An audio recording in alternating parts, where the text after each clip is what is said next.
Hello and welcome to our demo for our third year project for frameworks.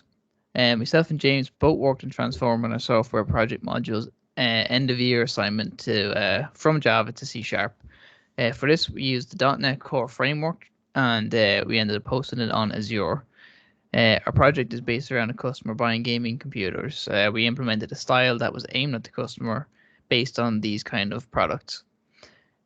So I'm just going to open up the website here.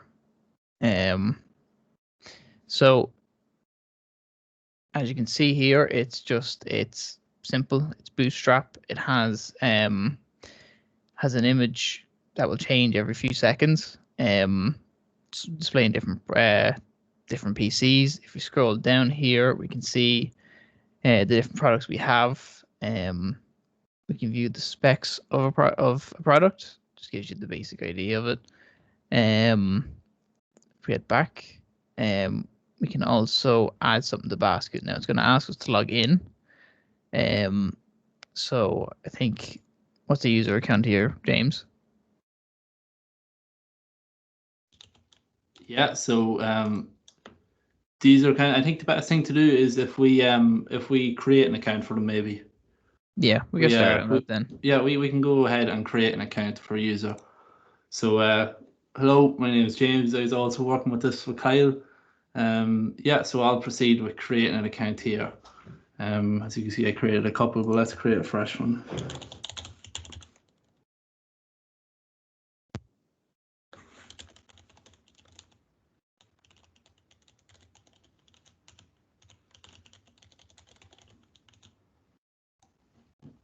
Okay, so that's the account created now, and this user now is able to proceed with the basket. And Kyle, I believe you are going to take control here. Yeah, if you can just get me logged in there. Yeah, no problem. So that's the account there. I'll let you work away from here. That would be perfect. So I'll just log in here. And I'm just going to scroll down. I'm going to add this, add a different one in, one with a different picture here. We can add this one here to basket. And it'll bring us straight to the basket with the product. Just gives us a basic bit of information on the PC so we know what it is. It's that's the processor there, graphics card, all that sort of stuff. Now we can remove it from the basket. That's not a problem. Yeah. And then you can see the basket's empty here. So I'll head back to the PCs and I'll just add this one here to basket.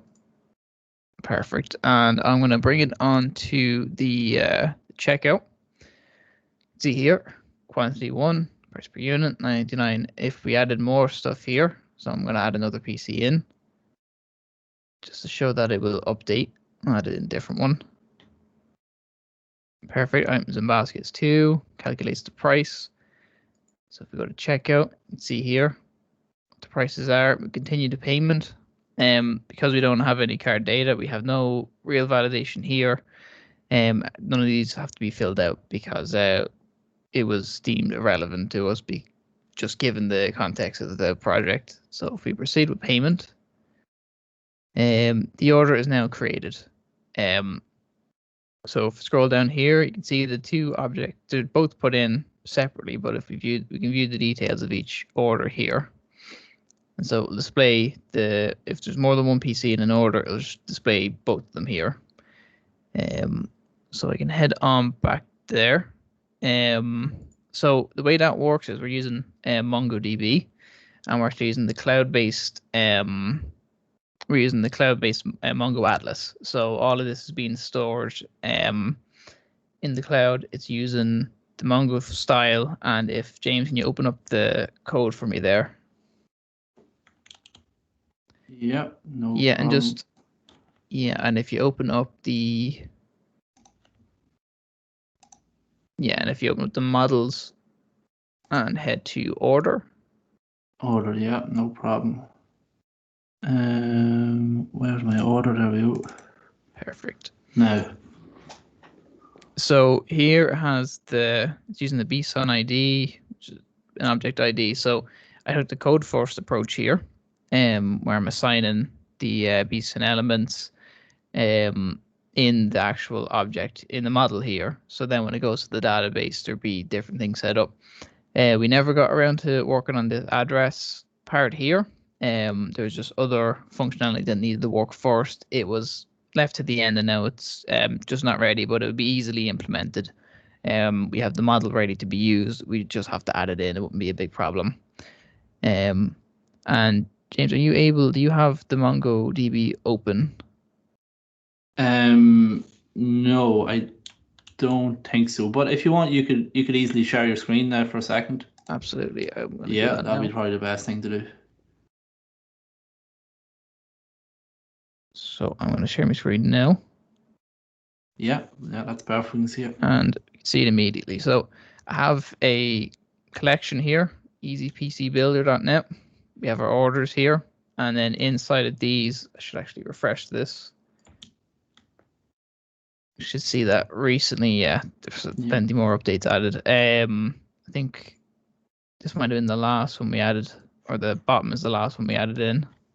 We added in the 2 PCs. Yeah, there it is. Yeah, that's Star Hopper and the perfect. So you can see it there, and then all these have the details of all the objects that are in it.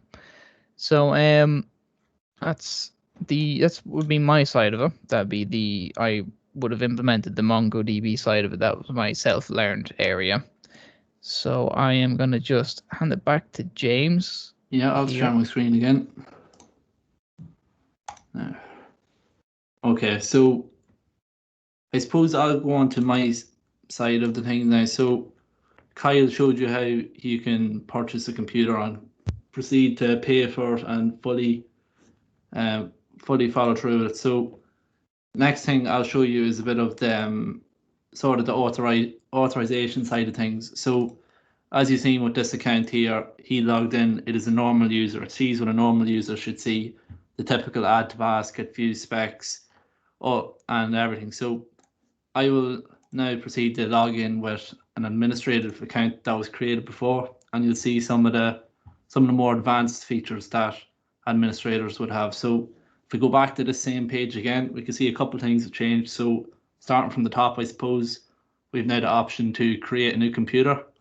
Of course, all admins can do this. I'll just show you a couple more things. There is options now to edit, delete any sort of computers, and the same goes for everything. You can still see the normal stuff, but for the sake of this project, for security purposes, we do not allow an administrator to add something to the basket, just because we felt because administrators can tamper with stuff, it wouldn't be the right thing to let them buy stuff, because they can change prices, everything. So that was just security principle we were showing. And now I'll show you some of the two-factor authentication we have. I have it linked up to an application on my phone, the Microsoft Authenticator application, and I'll show you it in action now. So I have it set up with one of my accounts, my D00 number. If I just get it up here, unfortunately, I can't show you on my phone, but all I have to do is log in with this, and it's going to ask me for a special code, which I have to supply my fingerprint on my phone with, and I get my code. So 986715. Now, and that is this person logged in. This user is an ordinary user. I'll show you some of the authorization we have throughout the site. So no, this is an administrator, sorry. So I log back in as an ordinary user now and show you some of the stops we have to prevent any unauthorized access. So let's see.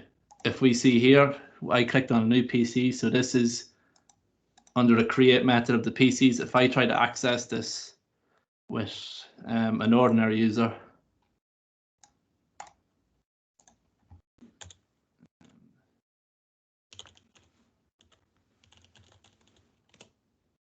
that was not the right one. I'll display it with a different one that we know. So an administrator could go here and manage roles. So admin/create. I'll try and access that with a normal user, and they should not be allowed to.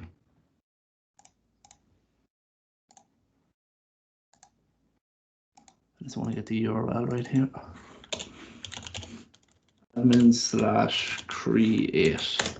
Yep, so this is an administrative role. So the person that's currently logged in now, which is the normal user, is not allowed to access this. And this is done through the manager role on Entity Framework. So we'll just show a quick bit here. So this user tried to get access to this particular method here in the admin controller. He wanted to try and get to the create, but this here is only authorized for administrators, and this user in particular was in fact a normal user, so it was not allowed. And I think Kyle is going to show you now how to some of the create, read, update, delete features of the site. Yeah, so I'm just gonna have to log in as an admin here. Yeah, well, I need to just request a control again, just that we had stopped because we had swapped screens. Okay, yeah. So request again now. It just says I'm waiting for approval. Oh, okay. Maybe try it one more time.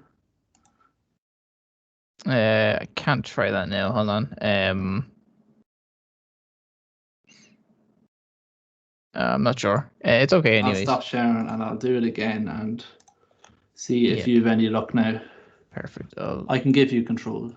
There we go. Now work away there. So that's the normal account. Perfect. I'm going to log in as the admin. Yep. There you go. And I'll add in. Let me see. I'll add in a processor. Yeah. I'll just create a new one. Name. I know one off the top of my head. And I'll just fill in all these as I'm going. I know the answers for them. That's that one there. Price about 300, and we'll say that the stock is 150. Yeah. Now, if you just want to choose the file there for me. Yeah. So what was it? This is the AMD processor, isn't it? Yeah. So the AMD. There we go. That looks about right to me. So perfect. Yeah, you can go ahead. So I'll just create that now, and you can see here 5600X after coming up for me. Yeah. And so if I go to PCs now, and that will work for all the parts as well. But to make things easier, I'll create new, put in the PC name. I'm just going to put in Kyle test, and PC description, just going to say test. And you'll see here, you'll see the AMD 5600X that I just added. And then I'm just going to go with the standard here and say that's about 10500. Now, should be at the very bottom. So scroll down, you'll see here, Kyle test gives me all the details here and the price that I put in. Yeah. So that's creating the PC on the admin side, and that will now display also on the storefront. Yeah. And I suppose I can move on now to just showing you how basic you can add in a couple roles if on the administrative side. So one of the features an administrator has is he's able to give access, or he's able to create roles for certain people. So as of right now, we only have 2 roles, a user and an administrator. But if you wanted to create something like, I don't know, say a mechanic, just for general use around the site, we can create that. And if we go into our SQL server, that should be created, might have to do an update. I will check now. Yeah, it's just very handy for assigning particular people certain authorizations. So let's see, am I in the right one here? Yes. Tables, ASP.NET roles. This mightn't be the right one. Okay, there we go. Oh, so we had a student as well. I must have been messing around with it. So there's the mechanic that I just added in. So we could give access, we can give certain access to mechanics for certain controllers, for certain functions. And you could do this with anything, of course. I suppose the next thing an admin can do, there's an API we created. I'll show you quickly the code for that. So we created the PC API code controller, and we also created an API for the basket. So I'll just show you a quick demonstration of it now. So if an administrator wanted to know how much items users had in their basket, so I'll just add a couple of items to the basket here, and so an administrator might log in and he might want to know how many items our users are about to purchase or that we can expect to lose. An administrator can log on, go to his tools section, click on APIs, and he can get all items and baskets, and you can see the two items that were just added to baskets there. And obviously if there was more users add more stuff to baskets, this will be full of stuff, and it's a good way of indicating what way their stock is going to be. And then we have just another API call here for just getting all the PCs.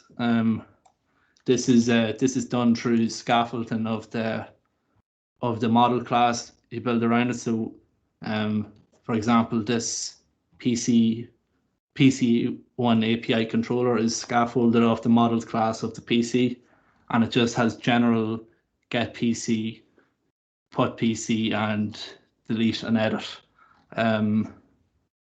Yeah, so I think in terms of functionality, that is the majority of it, unless I am missing it. And Kyle, I think last thing would be just explain what happened with Azure for us. Yeah. So yeah, we originally planned on posting this to the